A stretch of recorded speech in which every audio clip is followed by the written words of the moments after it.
The goddess of sex that most men had fantasized about since their teenage years wasn't to be found in some red light district of town or an illicit magazine, but was actually standing right next to them at work, at the library, and at the coffee shop.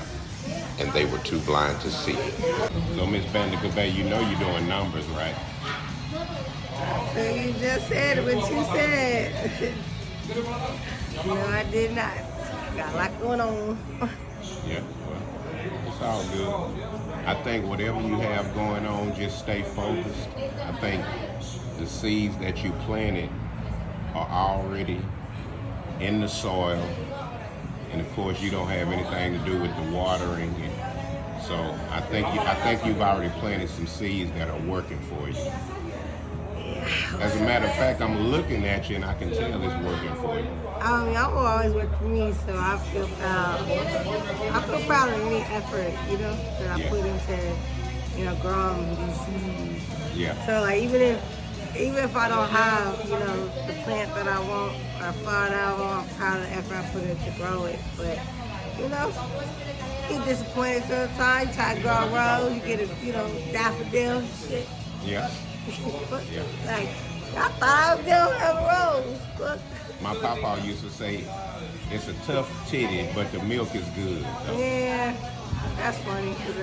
it's a tough titty, but the milk is good. But hey, it's my milk, Yeah. Well, I will say you are glowing. I'm not sure if the fire has anything to do with it. I mean, hold on. But you are glowing, and you are sewing. And they can say what they want about home. They can say what they want, but they can't never, they ain't lived this life yet. So, they come do what I do. We can talk. Keep growing.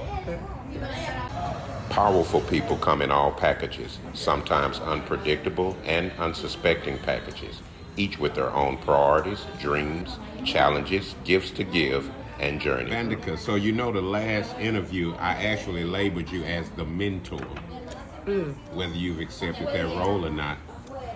Actually, it's funny because I'm actually labeled scientifically as an INFJ type, which is the advocate, the mentor, the counselor, the teacher.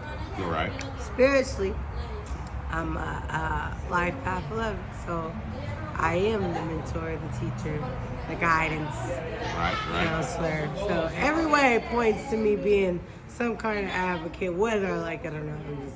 That's what it is. So what would you say to the young lady that's in turmoil, that's going through a situation where she doesn't know her left from her right, and she may be deciding that street light. She may be deciding to plant her feet on the concrete. What would you tell her? Determine where you're going before you start walking. Find out where you want to be in the end, and you will know which path to take. Because a lot of people start walking, they don't know their destination. They take a lot of turns and take a lot of roads that they didn't need to take. I mean, find out where you're going, find out what makes you happy, find out what you want in life first, find out the type of people you want in your life, find out what you like and what you dislike, what you will do and what you won't. And then plan from there. And then decide which route to take. Save you a lot of years, save you a lot of money. A lot of years, a lot of money. A lot of money. A lot of time. A lot of time. Time is money. So I say money, you save a lot of time. And you ain't getting no younger, so why not? You know? Right. Why not? And I'll also say, when it comes to taking that walk, never think it can't happen to you. So before you just walk out on a limb, and never ever, if your rationalization is, well, that won't happen to me, that can't happen to me, or that will not happen, you're already starting off wrong. Because anything can happen at any time. And it's out of your control. Wow. You have to prepare for anything and everything. Wow. And not doing so is just asking for an ass whooping. And God love to give them out when you don't like to listen. Wee. Love to give them out. Just don't turn a blind eye to what's right in front of you. Right. So with that being said, so now I think we discussed earlier about that which is up on your chest right now, his eternal message, and you are obviously part of his eternal message. I used to wonder, like, I would read the Bible a lot of times, and I always saw the Matthews and the James and the Davids, and I always said there needs to be some new names that are writing this script. And for the ones that don't know your name, Bandica Baby, I think you might be writing a whole nother scripture that is just as important as the previous ones, if people are paying attention. I believe we all have to write our own scriptures per se, because not every shoe fits every foot. So the same things that apply to me will not apply to you. There can be a baseline. There's a baseline. But without judgment, there's no way to have the same story without judgment. You know what I mean? So your story is your story, my story is my story. Yeah. The rules that you follow will be yours and mine will be mine. You know, it's kind of like that saying, take it or leave it. You know, you take what you can use, and then you leave what you don't. Yeah. You know, I think that applies to writing your own scripture.